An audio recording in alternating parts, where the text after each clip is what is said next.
human need to explore is deep within all of us. Our ancestors crossed mountain ranges, sailed open oceans to map new lands, and sought out the unknown while always looking to the stars. We're curious, and now we're at a place where we can pioneer new horizons. Because Earth, this blue planet, and all its beauty, is just our starting place. It's time to 5, go again. 4, Amanda, start. 2, 1. And lift off.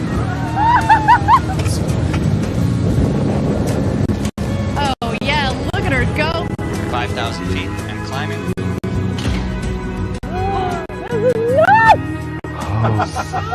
Yes, guys, we're doing it.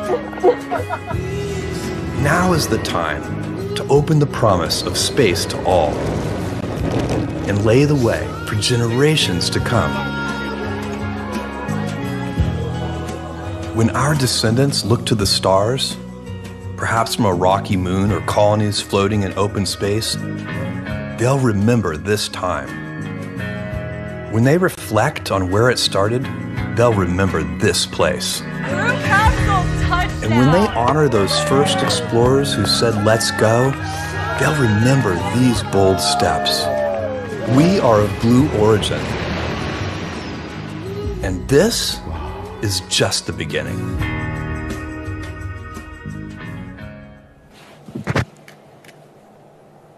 Good morning, everyone, and welcome to New Shepard's 7th human flight. Thanks for joining us. I'm Ariane Cornell here on the desk at our headquarters in Kent, Washington, joined today by my co-host, Jackie Cortez, who's our Senior Director of Civil Space. Good morning, Jackie. Good morning, Ariane. Thank you so much for that kind intro. I'm so excited to be here with you today. And actually, I think we have a special third host at the desk today. Yes, it is true. I indeed have a future astronaut in here that's joining us, but she's a little camera shy, and it's still a little early here on the West Coast, so she's just going to hang out under the desk, if that's okay. It's okay. Okay, let's get into it, and let's talk about the real stars of the show today, our astronauts, who right now are just about to walk across the launch tower. We're going to keep our eyes peeled for that. And they're going to ingress into the crew capsule for today's flight. Now, we can't wait to tell you about them and their stories. And just like many of you watching at home, these 6 people have dreamed of a chance to go to space since they were kids. And we can totally resonate with that. I mean, Ariane, you're a well-known personality. Jackie, here at Blue. You flatter. It's true. I remember seeing you at the desk just like this one for our earliest New Shepard launches way back when. And I actually was super excited to sit with you for one of our first human flights, one of our very early crewed flights on New Shepard. How does it feel to be back? It feels great. I mean, I can tell you that we have upgraded ourselves a little bit since some of our A little more high tech since our first webcasts, but it's so great to be back.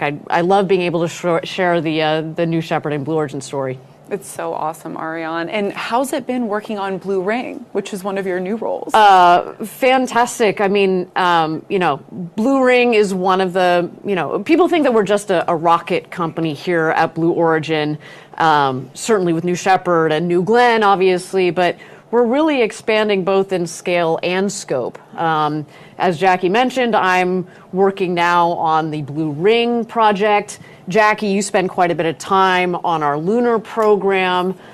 We've got our space systems development team that's coming up with all sorts of interesting future projects. So there's a lot going on, and I think that the company has really evolved, much like our webcast from, I think the first one I did was New Shepard 5. So this is the 25th, so we've done about 20 since then. And it's just been wonderful to see how the company and our programs evolved.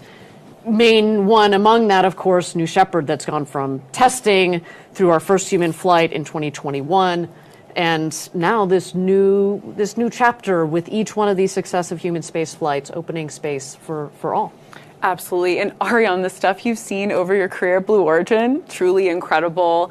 And I have to say, we're approaching some major milestones here, especially for our New Glenn team. Very exciting time. Yeah, Jackie, we've got lots of exciting things happening. We're going to spend a lot more time on it. But, I mean, New Glenn is ramping up for its first flight at, later on this year, which is huge. So shout out to that team that is running 1,000 miles an hour to get that rocket ready to go. It's really, really exciting. Yeah, and having worked really, really closely with our Lunar Permanence project here at Blue Origin, I'm so excited for obviously our first New Glenn launch. And then I'm excited for our first Mark 1, our Blue Moon Mark 1 lander. That's coming up pretty soon here too. So it's going to be really exciting to take a moonshot. Yeah, literally. Do you want to talk a little bit, Jackie, about Mark 1? And of course, we're assuming after Mark 1 is Mark 2. You want to talk a little bit about our lunar program? Yeah, absolutely, Ariane. We were so honored, thrilled. No adjective is enough to describe how excited we were to be selected for the Human Landing System program with NASA. And so under that program, we're building a large Blue Moon Mark II lander. So starting with that, it can hold 4 astronauts, or it can carry 20,000 kilograms to the lunar surface. So definitely a heavy-duty lander there. And as some really critical precursors, we're flying the Blue Moon Mark 1 lander, which is actually pretty large in and of itself. It can carry 3,000 kilograms to the lunar surface in a single New Glenn. So that's actually coming up here very early in 2025. So we're excited about that. That's huge. And, I think one of the things that we've talked about is going back to the moon, but this time to stay, and to be able to put all of the infrastructure down that you need to be able to stay in that sort of environment. You got to have a lot of mass that you can take up there. Absolutely. And you mentioned earlier Space Systems Development, our advanced group doing some really exciting future concepts work, and a really awesome partnership they're working on with NASA is on in situ resource utilization. And so we're working on a public-private partnership that actually turns lunar regolith simulant, so the moon dust, an Earth-based simulant, into usable commodities like solar cells, aluminum wire, and then hopefully someday propellant for our hydrogen-based lander. So it's really cool stuff. Oh, that's crazy. And people say, oh, well, we've been back to, we've been to the moon. Why are we going back? They didn't have that in the 60s and early 70s when we were on the moon previously. So isn't it just really cool to see and to think about talk about chapters, what this next chapter on the moon could really look like. It's honestly such an exciting time, and it's an exciting time globally. The Artemis program has really, captured the exciting attention all across the world. So NASA and U.S. industry are, of course, leaders, but to see that global excitement around Moon to Mars and the effort to return to the moon sustainably, it's really exciting. And yeah, as you said, a global effort, international. As I said, the Artemis program and how many countries have signed the Artemis Accords. It's really exciting, and it's in line with what we talk about here at Blue Origin, which is it's not just going to be one country or one hemisphere going to space and developing space. It's going to be everybody.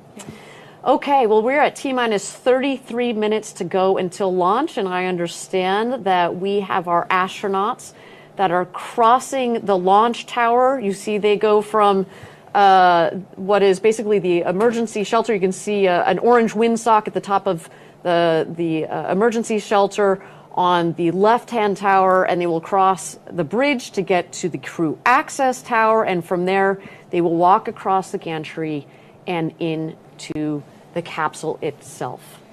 With that, why don't we throw it over to the rocket and watch for our astronauts as they take their final steps into the rocket.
All right, welcome back, everybody. We're at T-minus 29 minutes and 20 seconds to go until launch. I understand we're about to go into checks, communications checks, with our capsule communicator, also known as Capcom. Let's turn it over to them.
All right, welcome back, everybody. We're at T-minus 27 minutes and 30 seconds to go until launch. We didn't get the clearest of audio there, but that's okay. I understand that the most important bit is the comms between our Capcom and the capsule seem to have gone well. But let's talk, Jackie, just a moment about actually who's on board. We saw a couple of them getting into the capsule here. So we have Ken Hess, who is a software engineer and founder of Family Tree Maker. We've got Carol Schaller, retired CPA and adventurer. We've got Mason Angel, a venture capital investor. There they are. Ooh, looking sharp. Very snazzy in those blue flight suits. That's right. It's a beautiful shot of them. We've got Sylvain Chiron, a French entrepreneur, and of course, bienvenue to all of our audience members in France. Gopi Totakura, aviator and entrepreneur, also both Indian and American, so we've got a nice international crew today. And last but not least, former Air Force Captain Ed Dwight. And Ed has an incredible story, Jackie, and we'll get to learn a little bit more about Ed later in the program. Yep, and that wonderful, sharp, suited-up crew is sitting on their ride in that capsule right now as we speak. We'll take a closer look at each of these individuals, these awesome people, in just a bit. But until then, you know, we actually have an interesting member who is going to be joining our hosts. We talked about the third host. We actually have a fourth host, believe it or not. One of our previous former astronauts, Chris Bosshausen, is joining us. Yes, this community of astronauts that we've been building through New Shepard, it's so awesome to continue to engage with them. Yeah, absolutely. And, Chris, I think you're joining us from Europe, so maybe not good morning, but hi, Chris. Hey, good morning to you, Ariana, Jackie. It looks like a beautiful day out there. I wish I was there. It's great to see you again. Hey, Chris, you know, you were on our second human flight. Maybe you can talk a little bit about what you think our astronauts are feeling right now in that capsule, all harnessed in and ready to go. Well, I heard from other passengers who've flown that some of them were not nervous, but I was very nervous. And I think it wasn't until Jeff had closed the door that I calmed down because, you know, we were going to space. But I was definitely had a lot of anxiety that morning. Well, and you say I should note in your as part of your crew, you had Bill Shatner, Captain Kirk on board. What was that like flying with him? I mean, obviously he'd been in space, thousands and thousands of times, right? So it must near have been daily. Yeah, near daily. So it must felt like very, very comforting. Yeah, I mean, I thought I was fortunate enough to just be going on the second flight, and to find out that William Shatner, one of my childhood heroes, was going to be flying with me was amazing. And I think even better, we've, I think, become really good friends since. So it was definitely a really beautiful experience to share that with Bill and Audrey and Glenn. Well, and you talk about sharing the experience with them, but I think one of the things that among all of our astronauts, I think you've been one of the most active in terms of sharing your experience. How have you been sharing your experience with the world? Well, I've been doing a lot of talks, and one thing I've noticed after having flown is I think people believe me more than they used to. So everybody has dreams, and I had a dream of going to space, and I would talk about it, and I would inspire people, and they thought, that was cool. But now I see the cogs turning in their head, and they're like, what? You actually went? You mean I could actually go? And I think that's been a really sort of profound shift in my ability to communicate what this is all about. And going to space has helped me open the doors for many others, and I hope many more to come. Well, and Chris, we're going to talk about this a little bit more in the show, but one of the things that we try to do here at Blue Origin, especially with our Club for the Future, our nonprofit that we started in 2019 to engage, kids to get into STEAM, science, technology, engineering, arts, and mathematics. You are the epitome. You are Mr. STEAM.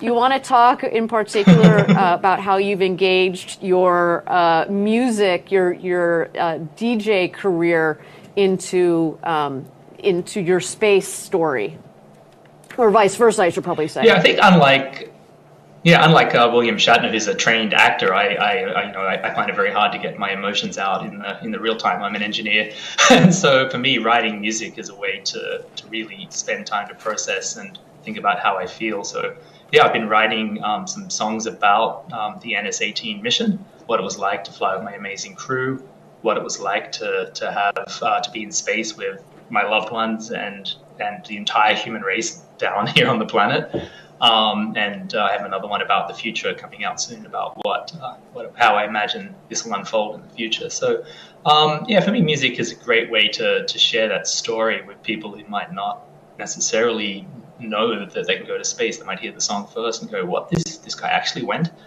It's kind of cool.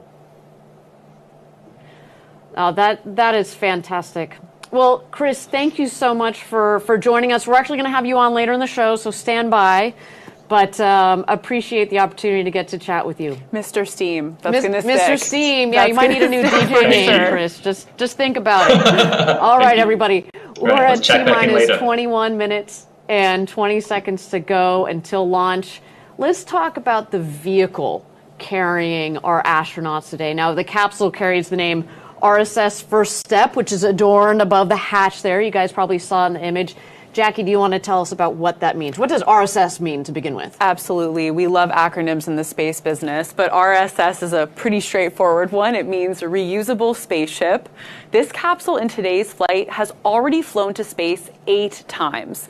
We achieve our long-term vision by building reusable vehicles.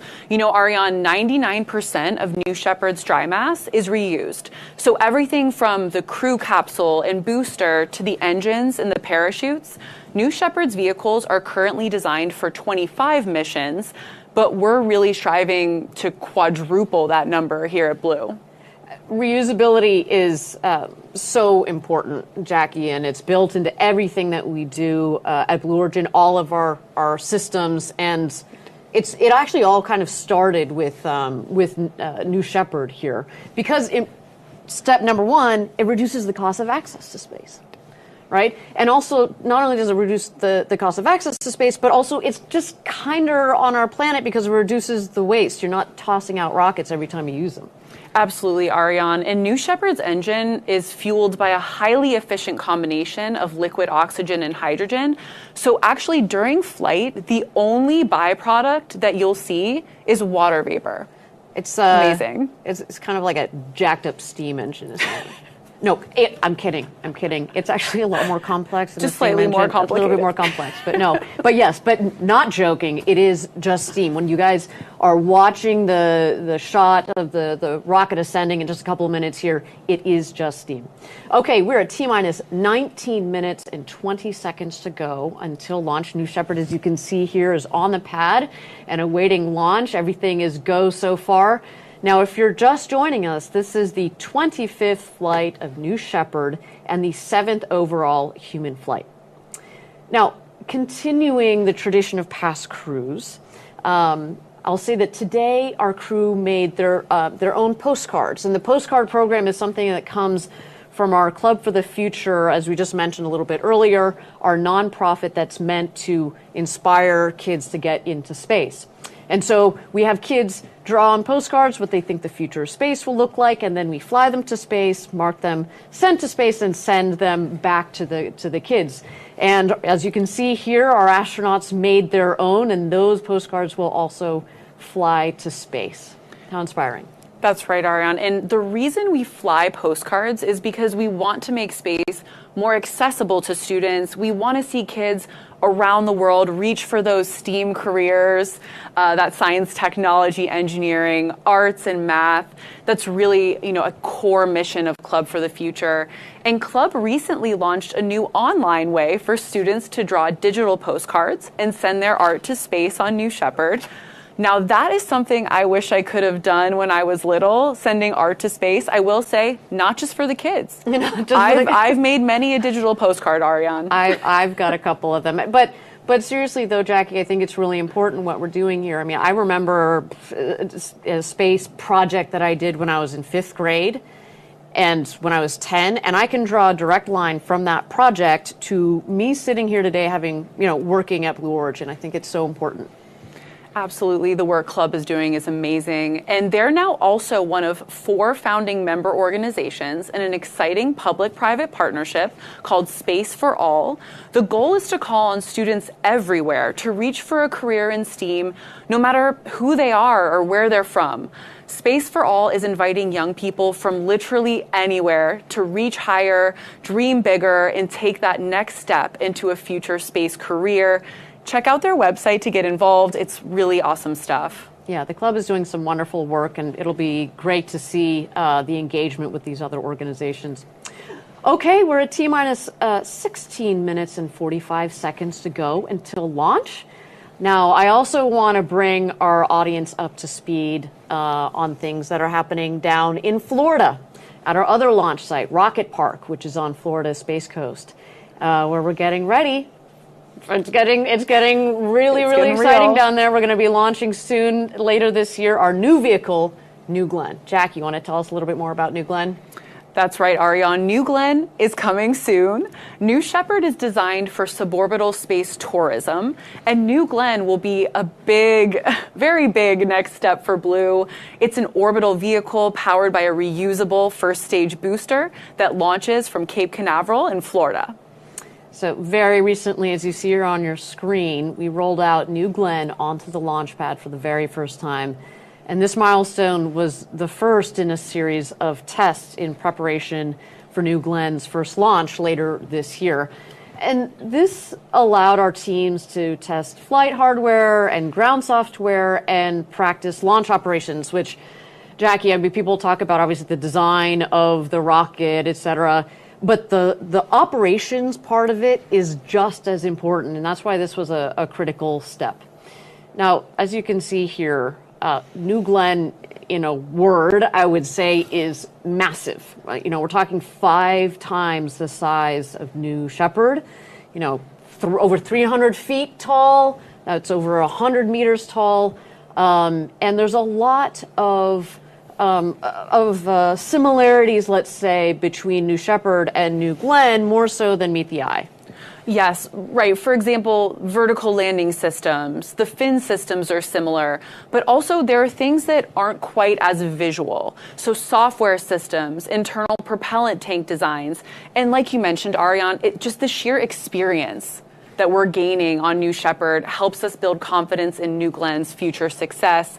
Truly, every time we fly New Shepard, it helps our team learn how to make human spaceflight routine, safe, and low cost. All the key things that will play right into New Glenn. Yeah.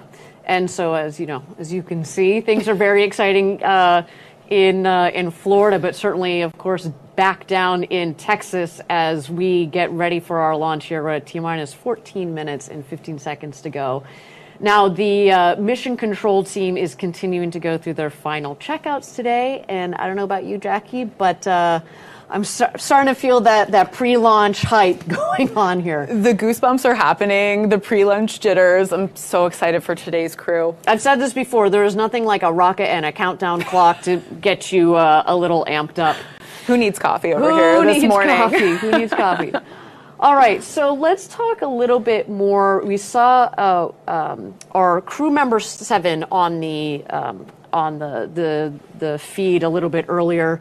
That was Barrett. We also have a second crew member 7, Laura Stiles. Now, these crew member 7s, you might be kind of confused because you're like, hold on a second, there are only 6 seats in the capsule. Yes, but these 2 crew member 7s are a critical part of the crew. Yeah, that's right, Ariane. Like you said, the crew that flies to space and back in the crew capsule is a crew of 6. And crew member 7, or CM7 for short, is a pair of people, virtual crew members of sorts, who are part of the entire astronaut crew experience. They're with them the whole time out in West Texas. It's a really, really important role. So these people are embedded in the mission the entire way. And we've got a video to show you a little bit more about their role and what they do as part of this mission. Let's roll it. Command engine start. 2. Crew member 7 is a very unique role at Blue Origin. And traveling to space is an incredibly life-changing experience. Oh my goodness. You want somebody who's guiding you through it that doesn't just understand the technical side of the rocket and the launch operation, but also has the soft skills to truly support you through this wonderful journey. That's why crew member 7 is so important. There are 6 people that fly on the New Shepard crew capsule. The 7th person is crew member 7. We have 2 crew member 7s for each launch. One of the crew member 7s, they are with the astronauts pretty much 24/7. They are staying at the village, they're training them. We have another crew member 7 that serves as capsule communicator. And that's the person who is back physically in the control room and is actually talking to the astronauts when they're in the capsule. Everyone on the crew member 7 team has to be comfortable in a really dynamic operations environment. You have to be unflappable in anything that might come your way. We have folks from NASA, we have world record holders for skydiving, a nuclear submarine officer. It's truly a very diverse set of people bringing unique skill sets to the table. The most important role for crew member 7 is to instill confidence in the astronauts that we fly on New Shepard. And really that comes down to a very good training program. Safety is absolutely paramount to everything that we do here at Blue as we build this road to space. We have a crew capsule mock-up where we run through full mission simulations. Separation confirmed. You are free to unstrap. So the only surprise on launch day is the incredible view outside of those windows. This is nuts! Where they can look at the Earth and be changed. Oh, wow. And bring that feeling back to Earth with an inspiration to protect the Earth. Because that's what we're doing this for. We are doing this for the benefit of Earth.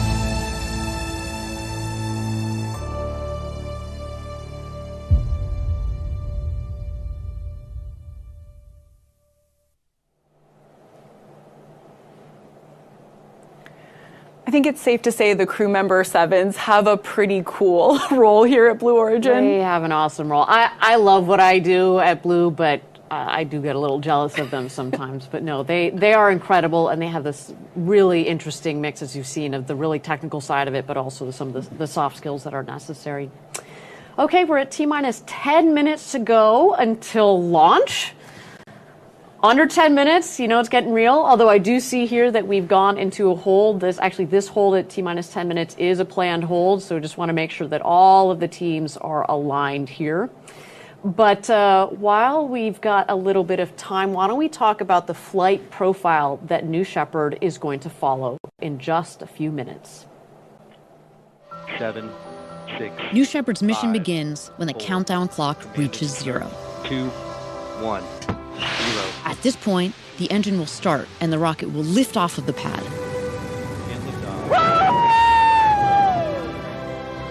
It will continue under the boost phase for about 2.5 minutes until main engine cutoff.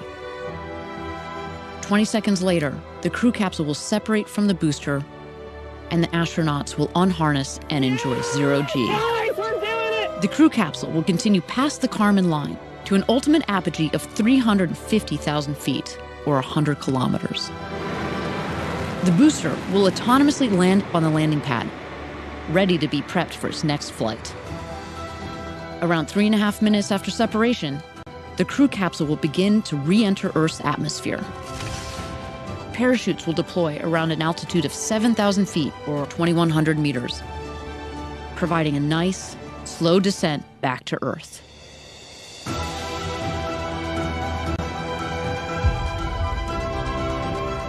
After landing, astronauts exit the capsule and are greeted by the Blue Origin ground crew, family, and friends to celebrate and reflect on their flight. New Shepard, an adventure unlike anything on Earth.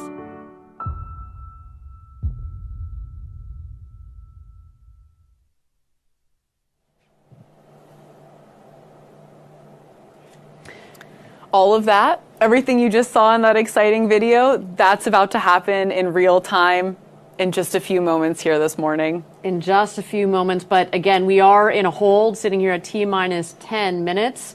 Again, just want to make sure that our teams are getting aligned here. We've said it before, you know, we've spent years designing the rocket, we spend months designing the mission, and so if we get to launch day and we need a couple more minutes, that is totally fine. So with that, why don't we turn it over to the rocket and watch as she gets ready for her flight to space today.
Thank you for joining us, everybody. We're at T-minus 10 minutes to go until launch. We are still in a hold here as our teams get all aligned for launch today. Now, Jackie, this is the 25th mission in New Shepard's program, and we've made a lot of progress through first the test program, and then we had, as I said earlier, we had our first human launch in 2021 where we sent our founder Jeff Bezos up with his brother Mark and Wally Funk and Oliver Damon. And then since then, we have been flying people. And so why don't we take a look at how we have gotten here today with New Shepard.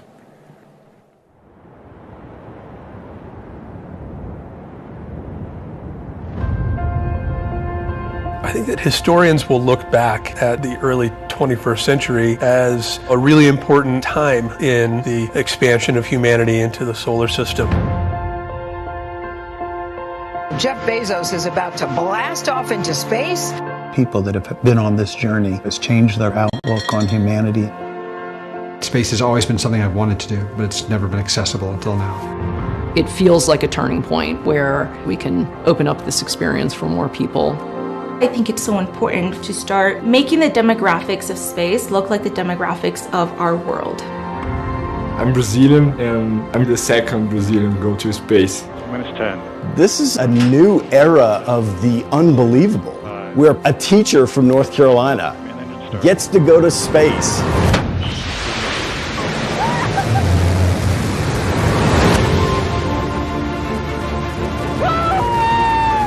It was amazing. The energy, the feel, everything about it. There is Miko, main engine cutoff. Look at that view. Yes, guys, we're doing it! Looking out the window and seeing the black sky and the curvature of the earth. Holy. I don't think I've ever seen anything like it.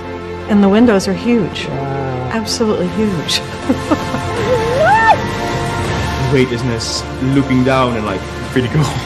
I love every second of it. Woo!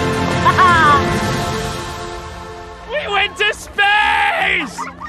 Everybody talks about it, but until you see it, you don't really know. What you have given me is the most profound experience I can imagine. It's just a dream come true. I wanted to do this my entire life. It's almost like an out-of-body experience to see the Earth from that perspective and understand how small of a part we are of something so large.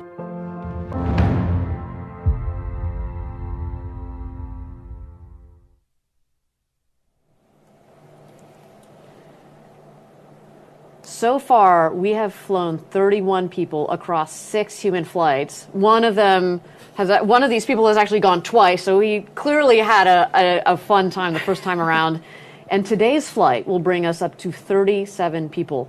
Now, all told, that's about 5% of the people who have ever flown above the Kármán line, which is 100 kilometers up, or of course the internationally recognized line of space. And I think what's really cool to stop and recognize, Jackie, is that, you know, we've done this in fewer than 3 years, and think about how many decades it took us as a global humankind to get the first 95%.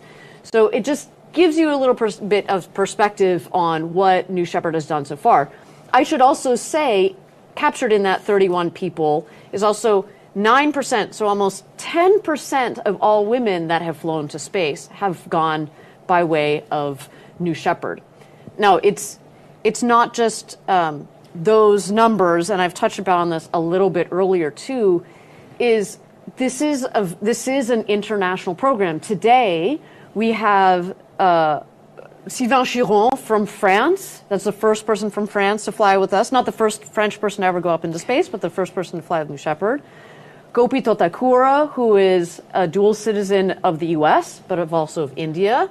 So we're making this very international, and we're also starting to open up space for countries that have never been to space. So on our previous flights, we've had the first Egyptian, the first Portuguese, the first Mexican-born woman, I mean, it's really it's touching. As somebody who is also international, I should say I'm half French. Like it's really wonderful to see that part of what New Shepard is doing for all of us. Okay. We're at T-minus 10 minutes to go until launch. We continue to be in a hold here while our team gets everything aligned. And until then, why don't we toss it over to the rocket and watch as New Shepard gets ready for space today.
Thank you again for everybody for joining us this morning. We're at T-minus 10 minutes to go until launch. Our team continues to be in a hold, just making sure that everything is aligned. Weather's looking good for launch as well. And we will be back when the team resumes from the hold.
Thank you again, everybody, for joining us for New Shepard's 25th mission to space, the 7th human flight.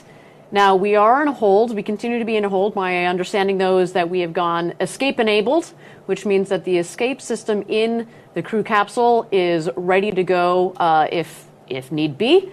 The other thing that I should note is that we expect to clear this hold shortly here, and shortly following the clearance of the hold, we will go into the go, no go poll.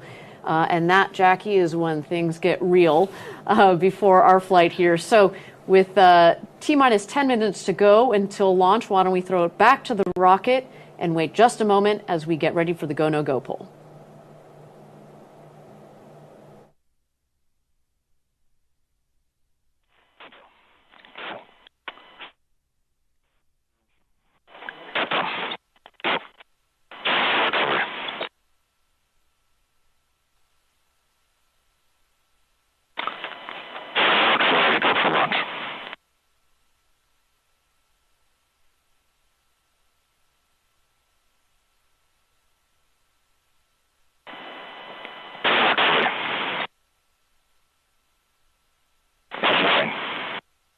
Green board.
Good flight.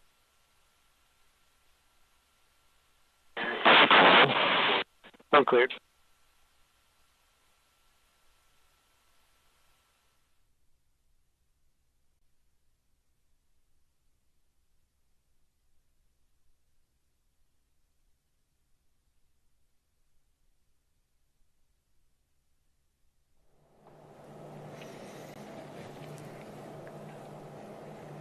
Welcome back, everybody. We're T-minus 9 minutes and 30 seconds to go until launch.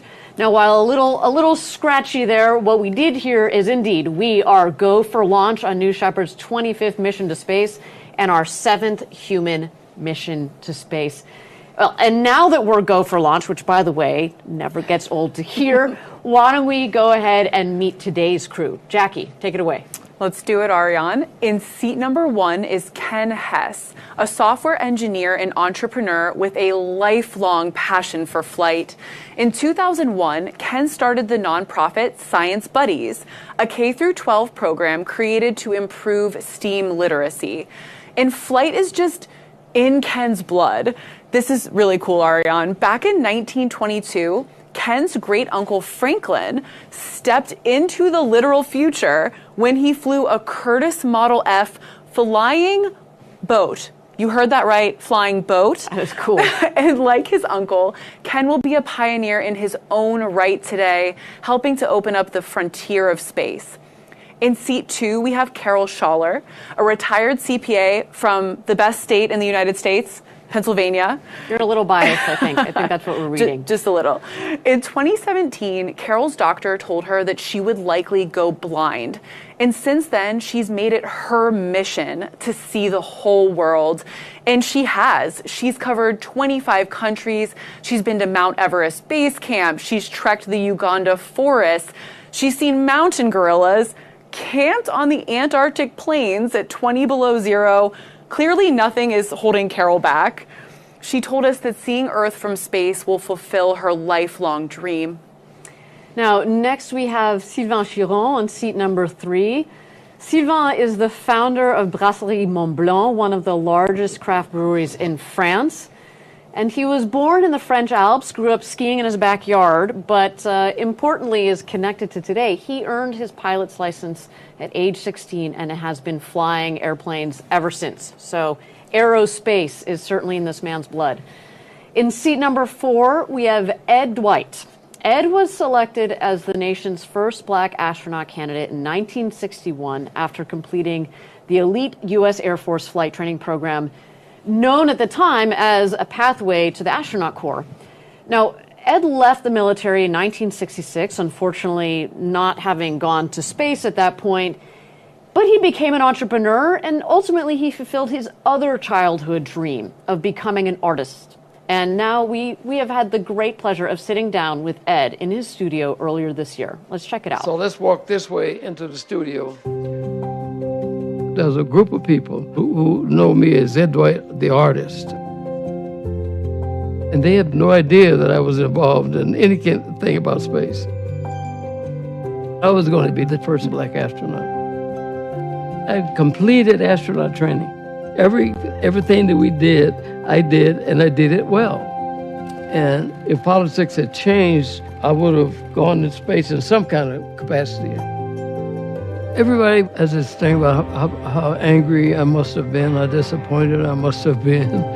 As I look at it philosophically, my role in the whole process was to open up a conversation about blacks in space. And so I served a purpose, and I was very, very proud of it. I started out with this art career about 45 years ago, and I had never sculpted before in my life.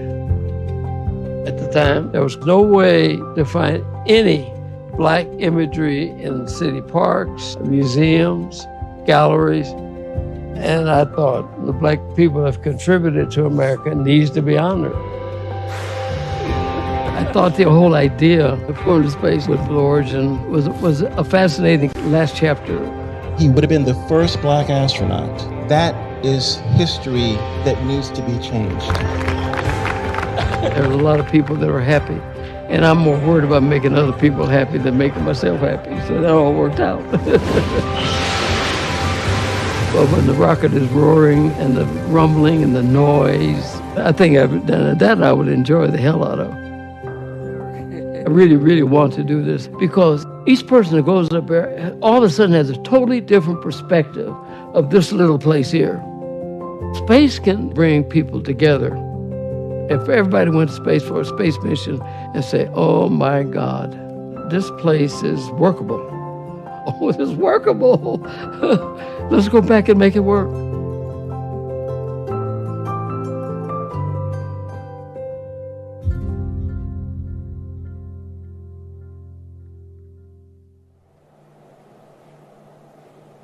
I have to agree with Ed there. Earth is very workable. It's a workable paradise. Now, it's an honor to fly Ed on board today. It truly is. And next, in seat number 5, we have Gopi Thotakura. Gopi is co-founder of Preserve Life Corps, a global center for holistic wellness and applied health. He's a lifelong pilot and aviator. And fun fact for you, Ariane, Gopi learned how to fly before he learned to drive a car. That's really impressive. Yeah, and I don't even like driving, so I am extra impressed here. And Gopi flies jets, bush planes, aerobatics, seaplanes, you name it, and he flies it. It's pretty amazing. I love it. Now, last but not least is Mason Angel in seat number 6. Mason is the founder of Industrious Ventures, a VC fund supporting early stage companies. And Mason calls Colorado home, where you might find him skiing or hiking in the Rockies with his dog, who is named Leo. And yes, Jackie, that does stand for low Earth orbit. So in case it wasn't clear, we've got a couple of aerospace nerds on board. They fit right in here at Blue Origin. Yeah, when you have a dog named Leo, it's a You're certified space nerd. It's a sign. It's official. And with Mason, that rounds out our crew today. 6 incredible people that are all ready to have the ride of their life on New Shepard. Now, ride of their life indeed is coming up here in just 2 minutes and 45 seconds to go until launch. Now, Jackie, at 2 minutes is when we go into our bit checks, our built-in tests. But just as importantly, more importantly, the rocket goes into its autonomous mode. So at that point, mission control is there, but they turn the show over to the rocket. So what we're going to be looking for there, the aft fins. So you see a couple of the fins sticking out there at the base of the rocket. Those are going to move back and forth. We want to make sure they have a full range of motion. We will then also keep an eye out for the BE-3 engine at the base of the rocket to gimbal. So the BE-3 engine, there's one of those at the base of the rocket, liquid hydrogen, liquid oxygen, propelling New Shepard today. And as you mentioned earlier in the show, as we see the rocket lift off, what is expelled is just steam. So people have asked, well, how clean is this rocket? We expel steam as it goes up into space, which is, just to wrap into this whole idea of, millions of people living and working in space for the benefit of Earth. We want to make sure that we are not contributing negatively. So, of course, that's a wonderful part of New Shepard. So with that, we're going to keep an eye out here for the last-minute checks on the vehicle. We do see that the gantry has been retracted, which means it is showtime. There you go. At the base of the rocket, you see the fins moving back and forth. There are 4 of those fins, 1 on each quadrant. And at this angle, unfortunately, we're not going to be able to see the BE-3 engine gimbaling back and forth, but the gimbal of the engine plus those fins are what direct the rocket both on ascent, but obviously the rocket, because it comes back to land, also upon descent to make sure it ends up right on its landing pad 2 miles north of where it's taken off from.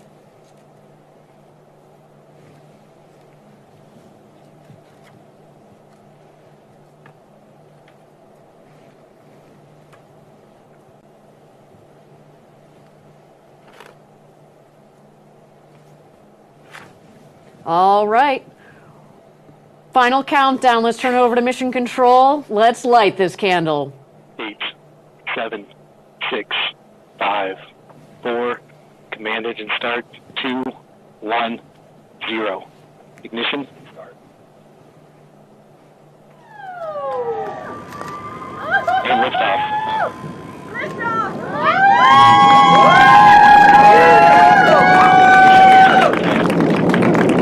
New Shepard has cleared the tower. The rocket and our astronauts are heading up to space. Now you can follow along on the bottom left of your screen. The altimeter on the left. Excuse me, altimeter on the right and the speedometer on the left.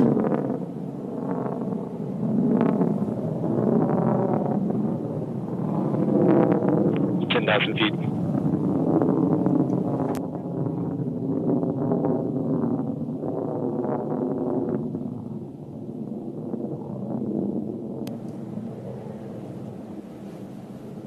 All right, as we go through this flight, there are a couple of milestones here. The first one will be max Q. That's when the dynamic pressures are the highest on the vehicle. We go from 100% power, pull it back a little bit as we go through max Q, and then ramp her back up to 100%.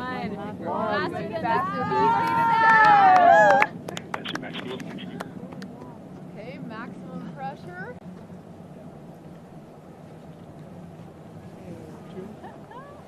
50,000 feet. Max G should be in about 10 seconds. Whoa. Wow.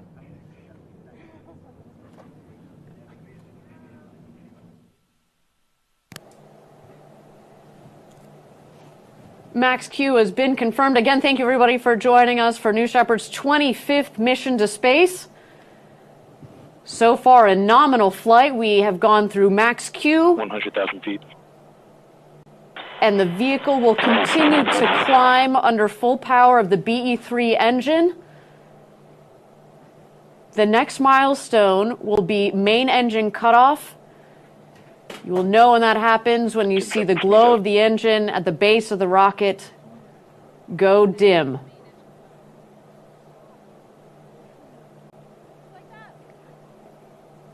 Miko. There we go. Main engine cutoff confirmed. Passing 200,000 feet. Now, with the main engine cut off, with the BE-3 engine turned off, the vehicle continues to climb up towards its apogee, but as you will see on the left side, the speedometer will come down, and once that speedometer hits 0, that's when you know exactly that the vehicle has hit apogee, its highest altitude in the flight of the vehicle. Now, I understand that separation of the capsule from the booster has been confirmed. And 0G has started for our astronauts. Shortly here, we're going to let them unbuckle and enjoy the beauty of floating around in 0G, but of course, the spectacular views out of those windows. And I'll say that having passed over 330,000 feet, they are over the Kármán line, so welcome to space, astronauts.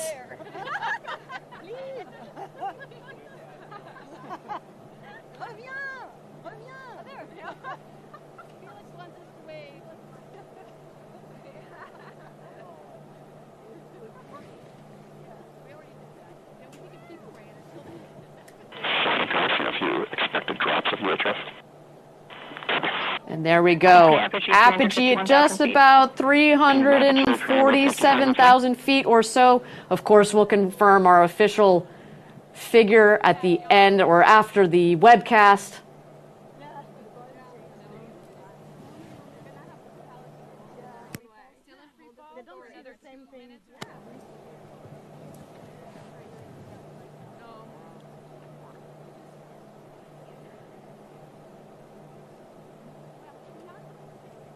At this point, our astronauts are still enjoying that beautiful 0G up in their capsule.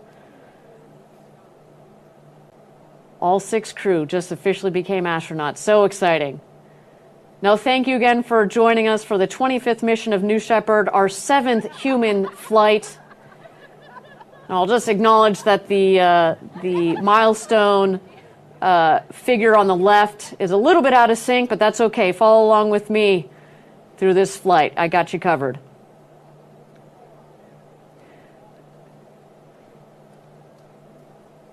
At this point into flight, you see the 2 craft, the rocket on the left, the crew capsule on the right. And you're going to see the speedometer on the bottom left of the screen increase as the vehicles speed up back towards Earth. The rocket is going to beat the capsule back down to the ground. It is more aerodynamically shaped. And once it hits atmosphere, we've got a multitude of aerodynamic surfaces that are going to guide it back to its landing pad just 2 miles north of the launch pad. And then just a little bit afterwards, we have the crew capsule, which will also come back down into that West Texas Valley for a nice soft landing. Launch pad is safe to pass, but not for approach. 50 copies.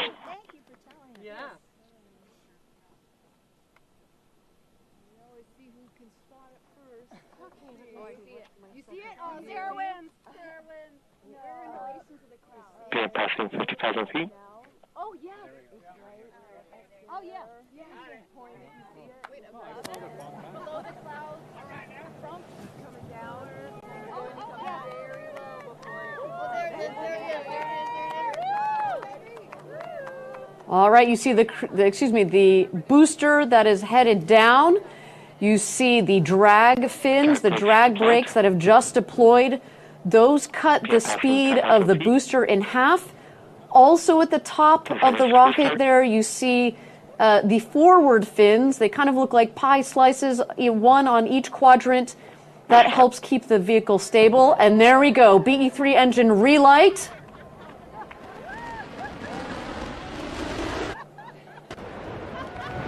Landing gear deployed. 50 feet, 8 feet per second. Test out. Autosum started. And touchdown. Welcome home, New Shepard. What a beautiful flight to space and back for that booster.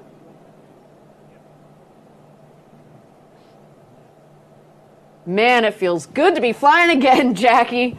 Taking our astronauts to space and back. It is, I mean, every day is a good day at the rocket factory, but flying people never gets old.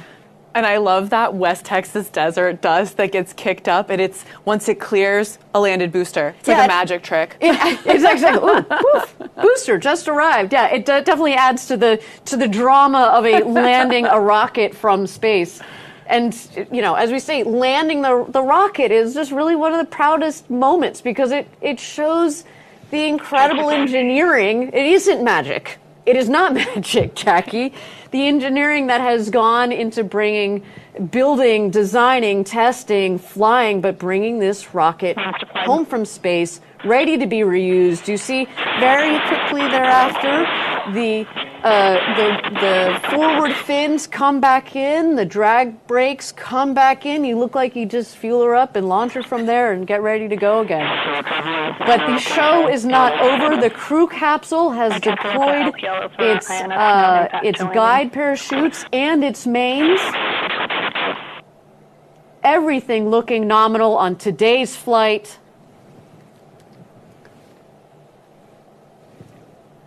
Looks like we do have 2 parachutes that have full inflation. The third is not quite fully inflated. But actually, Jackie, this is part of the design. We were talking about my webcast. The first webcast that we did, we tested a chute out. There are multiple redundant factors in this system, and so landing with 2 parachutes is perfectly okay for this system. You'll also see the dust take out at the base of the capsule as she comes into land. That is the air cushioning system. It's going to kick up a lot of that West Texas dust you just talked about, but it also, there it is, touchdown of the crew capsule. A beautiful flight for our rocket, for our crew capsule, for our 6 new astronauts, Mason, Sylvain, Ken, Carol, Gopi, and Ed. You are officially astronauts. Welcome home, everybody. Now, our team has started operations to safely recover our astronauts from the crew capsule. We send out our safety crew as soon as we have visual connection with the crew capsule coming back from space. So they are well on their way out to meet the crew capsule there. What you're going to see as soon as they get there, the first person on the ground, crew member 7. We've talked about them before, so in this case it'll be Laura Stiles. She's going to go around to each one of the windows, make sure that we've got a thumbs up check from each one of the astronauts. Then you will see the rest of the crew around, safing the capsule, making sure that anything that needs to be vented is vented. We ground it. And then you will see them bring out a set of stairs. The hatch is about a meter or so, a couple of feet off of between the base of the hatch and the Texas floor. So we want them to have a nice smooth exit. And then we bring their friends and family out there. Then it's time to celebrate. It's time to celebrate. They've just become astronauts. They've achieved this incredible, it's an incredible thing that they've been dreaming about since they were kids, and finally it's happened. There you go. See part of the operations crew in the background. So we have a celebration, and that is topped off by a pinning ceremony. We pin them with their astronaut pins, and it's a really touching moment. It really is a touching moment. We do have initial confirmation that all astronauts are doing great. They are probably soaking it all in while still, under a rush of adrenaline. They just want to space and back. Look at that beautiful view of our crew capsule in the desert after our 7th human flight on the New Shepard system.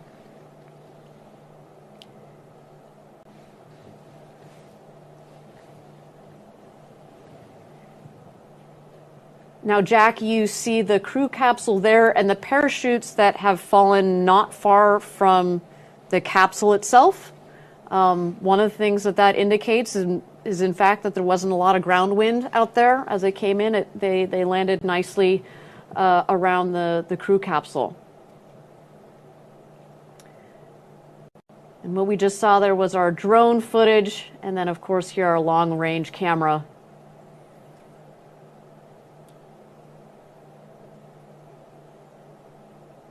And Jackie, while this is a long-range camera, something that you can't miss on this crew capsule are the windows.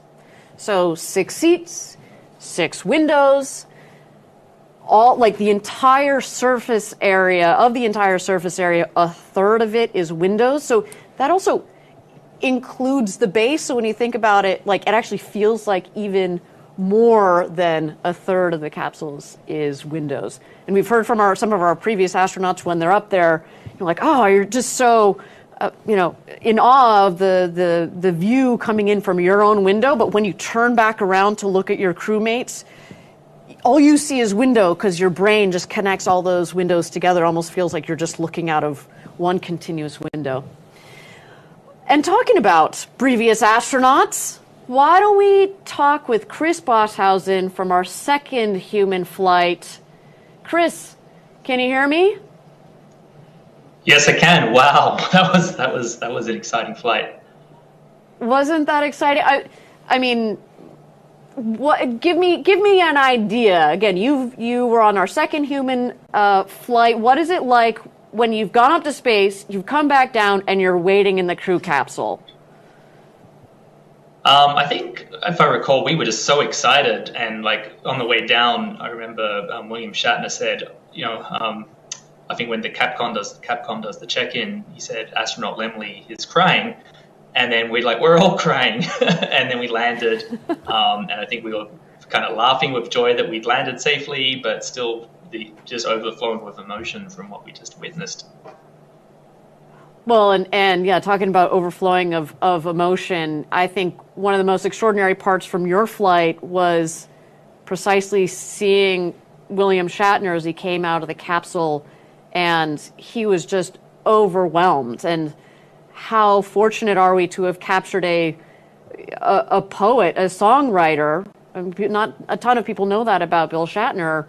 Put into words in the moment what he was feeling. It was extraordinary. Now, Chris, tell me, we just talked about this one moment when you're in the capsule, but tell me about your experience from training through what we're seeing here. What were some of the highlights? I think probably the training was a lot of fun because we didn't really know each other before we showed up, and even before we flew, we really felt like a family. And I think one of the cool parts about the training is, as a crew, deciding how we're going to use our time. And we decided that, the thing you can't get on Earth or on a zero gravity flight is the view. And so we made a commitment as a team that we would all enjoy the view. I broke my own commitment because I did 2 somersaults the second I got out of my chair. But that view is just captivating. Do I also remember that you might have brought a little Lego man with you? I did, yeah. I carried up a few little keepsakes as sort of tributes to my influences. And one of the key ones was a little yellow Lego astronaut. And, ever since I was probably age 4, I've been building spacecraft out of Legos. So I really wanted to carry this up there for the inner child in me and everyone out there, no matter their age, to just keep playing and exploring. Critical question. Where is that Lego right now as we speak? He is sitting on my desk at home. He's very happy. Yeah, he is his also legs are an getting a bit astronaut. loose because I actually pick him up every day. Yeah, and he's an astronaut, right? I suppose there were five on our crew. He's an astronaut. We couldn't put the pin in the plastic, but I'm sure we can send him a pin anyway, if we haven't already. All right, Chris, just a second here. I want to comment on what's going on. So if you're just joining us, we have just had a successful 25th mission of New Shepard, the 7th human space flight for our New Shepard program. That makes 37 astronauts in total that we have taken up to space and back. What you see here is our safety team that is safing the vehicle, making sure, again, that everything that needs to vent has been vented, making sure that our astronauts are all right, although I have heard already that everybody is a thumbs up and had a great flight to space and back. What you will see coming up shortly here is they will put a set of stairs just outside the hatch for a nice, comfortable egress of the crew capsule. And then, of course, we are also removing the parachutes so they're not, so they're disconnected from the capsule itself. Now, Chris, back to you. So you talked a little bit about your experience. Do you have a highlight from? I know this is a hard question. One highlight from the flight itself.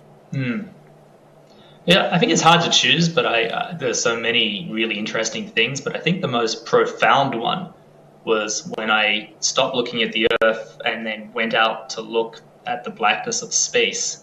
I felt almost like a tractor beam attracting me and luring me to go further. I almost feel like it was an explorer's gene that switched on, and a voice in my head said, "Keep going."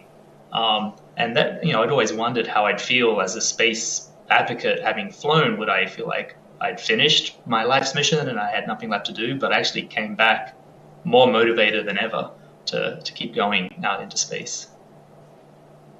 Well, Chris, you are an entrepreneur. You helped start the company Planet, which puts, small satellites, Earth observation satellites into space. Before that, you were executive director of Space Generation, trained in aerospace engineering. What was it like putting all of those pieces together and then going to space? You have to speak on behalf of a lot of us that have wanted to go to space and are in the space industry, but may or may not get that opportunity. Yeah, I think many years ago when I was a kid, I had pivotal insight that a lot of organizations that have space in their name or talk about space don't actually have things in space, which is sort of the impetus for me to become an engineer and ultimately start, co-found Planet Labs, to actually build stuff and put things in space. So my life goal has always been to make space travel as easy as catching a bus. And I felt to lend credibility to that, I had to, put my money where my mouth is and actually try out this thing that I talked about my whole life. So in a way, it was a very grounding and affirming thing for me to do. Now, obviously this experience has touched you greatly. I love that quote about how you looked up at the darkness of space and it almost was drawing you like, oh, no, there's more to go. We have to go further. Yeah. How have you, in the last couple of years since you've flown, what have you done to tell your story, to talk about these experiences and share them with the rest of the world? Besides, of course, joining us on our webcast. So thanks for that, by the way. Yeah, no, thank you. Thanks for having me back. I think the thing that I'm most excited about is to send more people to space. So I actually just joined the board for Space for Humanity. And in the spirit of what I was just saying, they're one of the few space foundations that has actually sent people to space. They've already sent, I think now officially 3 citizen astronauts because they helped sponsor Ed's flight today. And also, by the way, Mason Angel is also a vision board member at Space for Humanity. So I think for me, like being able to push on that frontier to get more and more people to share this experience, to help talk about why it's important, and to add more energy and momentum, I think that's really fantastic. And that's something that I'm, just be able to send more people up to space is a really privileged thing to be able to do. Well, and I should add, yes, thank you for highlighting that Space for Humanity helped sponsor Ed Dwight's seat today, but also the Jamie and Jason Robinson Foundation. And some of the viewers at home might recognize the name Jason Robinson because he also has flown on New Shepard recently. And I think what's really cool, and Chris, you can speak to this, is I feel like when our astronaut customers come back, they join this community and of astronauts, especially Blue Origin. You certainly become part of the Blue Origin family, but the way that you all give back, I guess, what's the draw? What does that feel like being part of that group? Well, it's a sort of, it's kind of strange, right? I mean, when I flew, I think still fewer than 600 people had been to space. And, if you ask someone in the public, they probably don't know that number is so small. So in a way, we're part of a club that we want to one day, have completely open membership and have the whole, all of humanity be members. So it's just kind of really exciting to be at the beginning of that and seeing new members join. I had a chance to run into some astronauts from some of the other missions from other companies, and they feel the same, and we share this bond of being part of, a group of human beings that have shared a very intimate and unusual experience.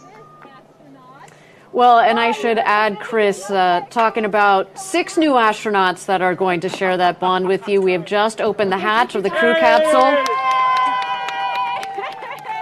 Here comes Ken Hess. Oh, Sharon, I love it. All right. Carol, welcome back. Unbelievable. Sylvain.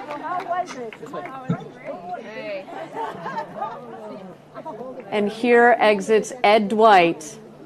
This gentleman has waited a long time to go to space.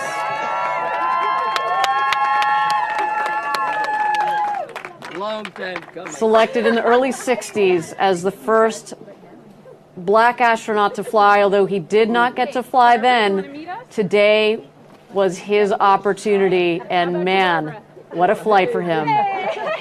Finally, an official astronaut. I'm ready.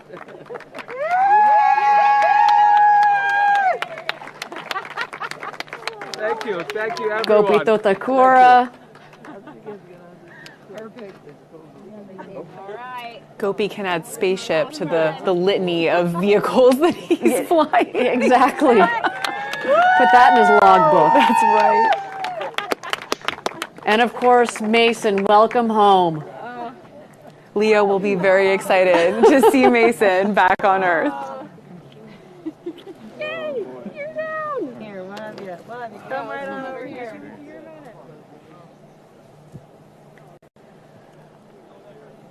There's crew member 7, Laura Stiles, assembling our newly minted astronauts.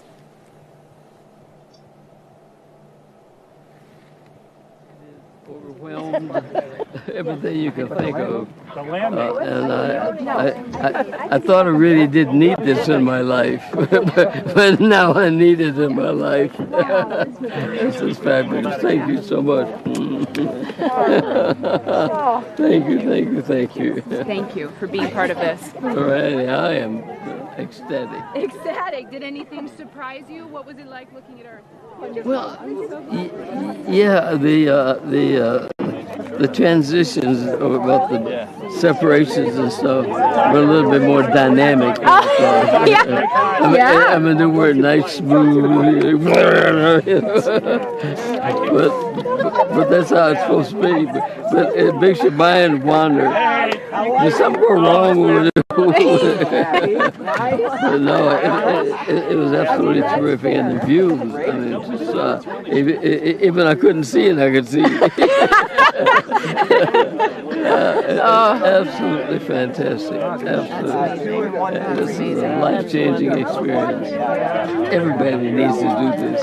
Everybody needs to do this. And I love it. hasn't done it yet. Oh, you have? No, sir. What? A life-changing experience. Everybody needs to do this. I think that is the quote, and it's so spot on the nose from Ed Dwight, from again a gentleman who's been waiting 60 plus years to do this. And if anybody knows, about how to prepare for space, the crew etc., endurance, it's right? him, and he did it. And this is that is his They really takeaway. spent some time caring and taking care. Yeah, absolutely. I was trying to make a comparison of what I've done 60 years ago. Oh, yeah. Tell us about it. How spry.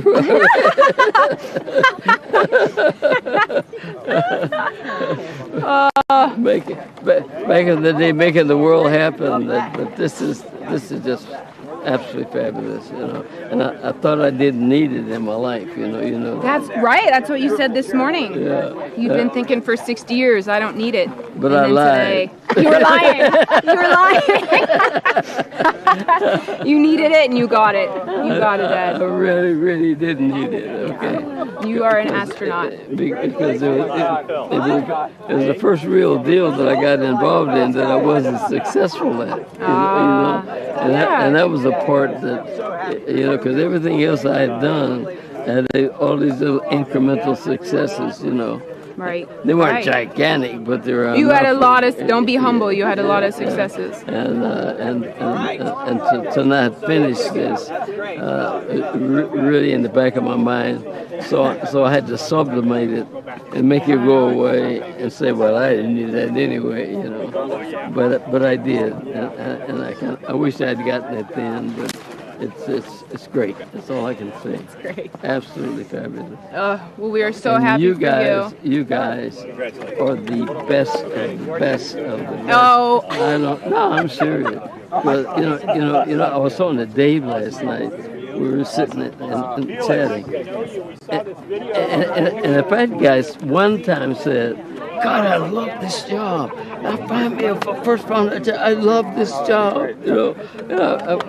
look at this grown man talking about he loves this job. I mean, what the hell is that? It's absolutely fabulous. So everybody in the organization, I don't know whether you guys took some True Serum. I don't know how you Did did you it. see his glasses? Huh? Did you show him your glasses? How did the glasses work? It was perfect. I was moaning and groaning because the icons looked too small. Okay. But once the glasses got on, and there was, God, it was like it was, Just like your practice panel. Yeah. All the other times I saw it, I mean, I couldn't even see it. It was so tiny. I was wondering why they made it so tiny on the simulator. Right. But the size of it and the real deal is just there, Good. which is absolutely terrific. So That's wonderful. So it was worth the $4,000. Oh. Yeah. We are so happy for you. So happy for you. Can we get you? I think you heard it right there, Jackie and Chris. What an extraordinary day for all of us here at Blue Origin, but especially for our 6 newest astronauts. We were just listening to Ed Dwight.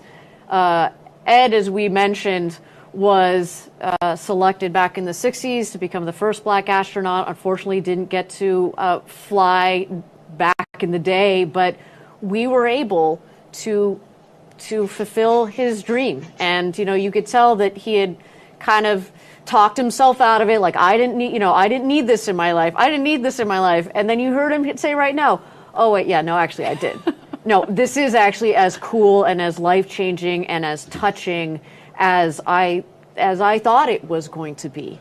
I think the and training so just makes it a breeze. extraordinary I think I was in another sensation. I was not, and it's thanks to you and everybody at Blue Origin. It's amazing. It really is. Thank you.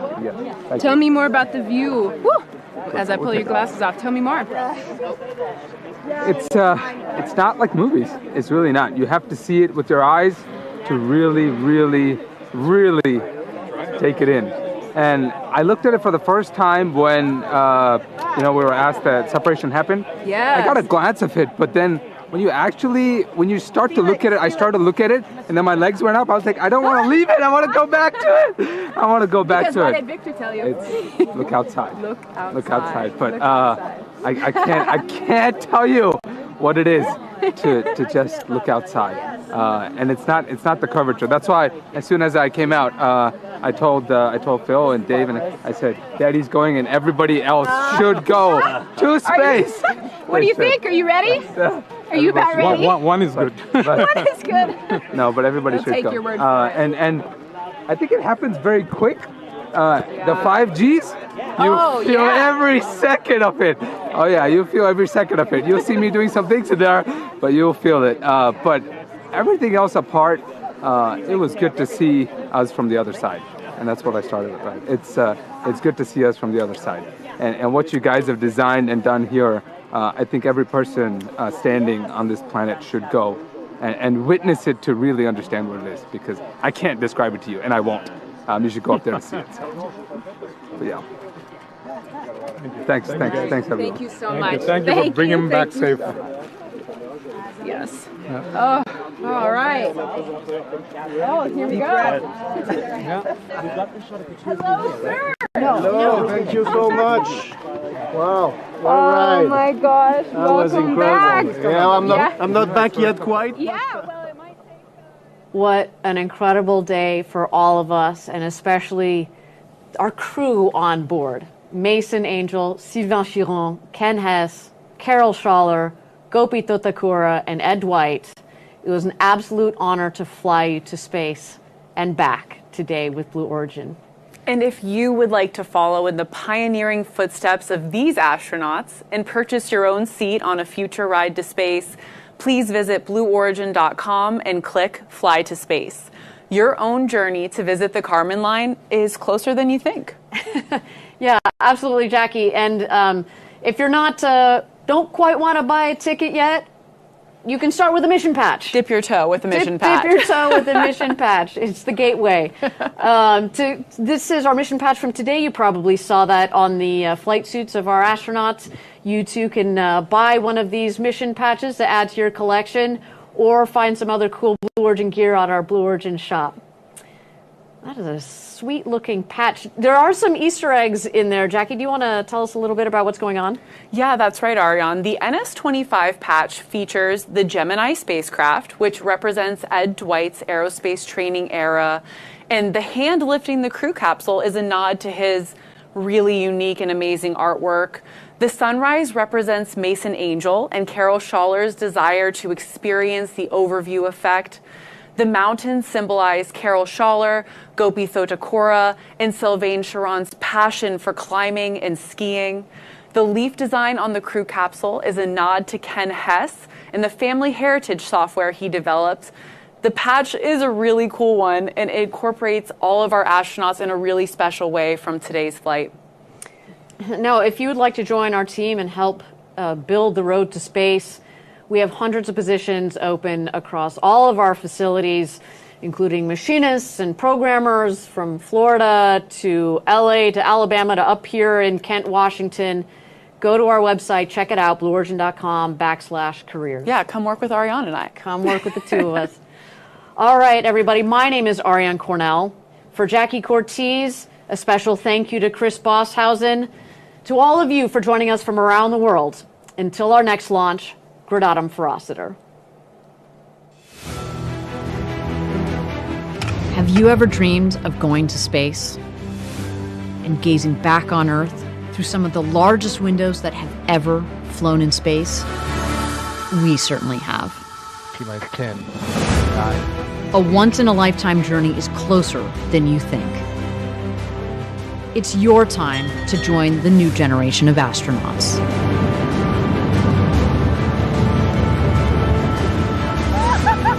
To book your flight, visit blueorigin.com and click Fly to Space. Tell us as much as you can about yourself. We welcome you to the final frontier.